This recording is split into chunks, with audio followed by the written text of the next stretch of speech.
Après, il revient encore pour dire Man kuntu mawlahu fahaza aliyun mawlah.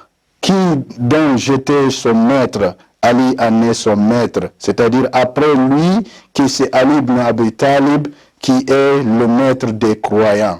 Donc, chers frères et sœurs en islam, cette chose-là qui est plus important que tout ce que le prophète avait déjà fait, avait déjà montré aux musulmans, avait déjà enseigné aux musulmans, cette chose-là, c'est quoi?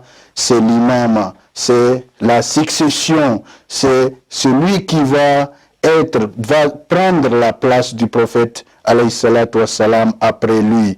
Et cette personne n'est nul d'autre que Ali ibn Abi Talib alayhi salam. Donc Imam Ali alayhi salam, dans des situations différentes, le prophète alayhi salatu wassalam a montré que après lui, que c'est Imam Ali alayhi salam qui doit lui succéder, c'est lui qui doit prendre l'autorité après lui. Donc, dans des situations et dans des circonstances, dans d'autres circonstances, c'est-à-dire Hadithul Dar, Hadithul Manzila, et puis le jour de Khadir Khoum et d'autres événements que le prophète alayhi salatu wassalam, à travers ses récits prophétiques, les hadiths, il a toujours montré que Ali ibn Abi Talib est celui le mieux indiqué pour lui succéder. Pourquoi? D'abord parce qu'il est le mieux instruit, il connaît plus, et c'est un disciple aussi du prophète alayhi salatu wassalam, il est le plus instruit, il connaît plus que tout le monde, que le prophète alayhi salatu wassalam même a dit Ana madinatul ilmi wa aliyun babuha, je suis la cité du savoir et Ali en est la porte. Donc celui qui veut vraiment être guidé, la guidance, c'est après le prophète alayhi salatu wassalam, c'est Ali ibn Abi Talib.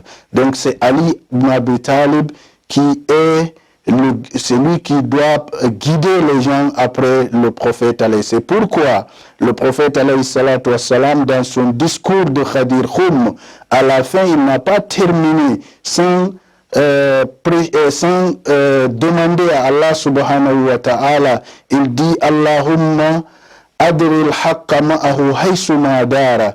Dieu, je te demande d'amener, de tourner la vérité partout où il y a Ali ibn Abi Talib. Donc Ali ibn Abi Talib, si nous voulons connaître la différence entre la vérité et le mensonge, Ali ibn Abi Talib est le repère. C'est notre repère.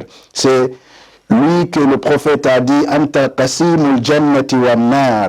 Anta qasimul jannati wan nar. C'est toi, Ali ibn Abi Talib. À travers toi, on peut distinguer les gens du paradis et les gens de l'enfer. Parce que hubbuhu iman wa bughduhu nifaq.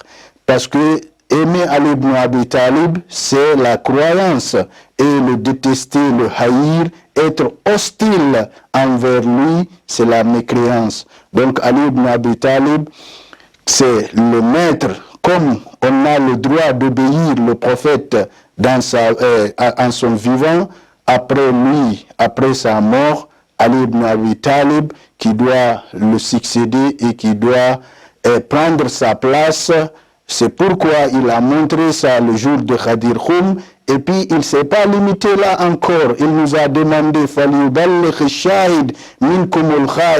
il demande à ceux-là qui étaient là et qui ont suivi, qui ont écouté ce qu'il a dit, de transmettre cela aux autres. C'est-à-dire le papa transmet ça à ton fils, le fils aussi de transmettre ça à son fils, c'est-à-dire à ses descendants, jusqu'au jour de, jusqu'au l'au-delà, jusqu'à Yawm al-Qiyamah.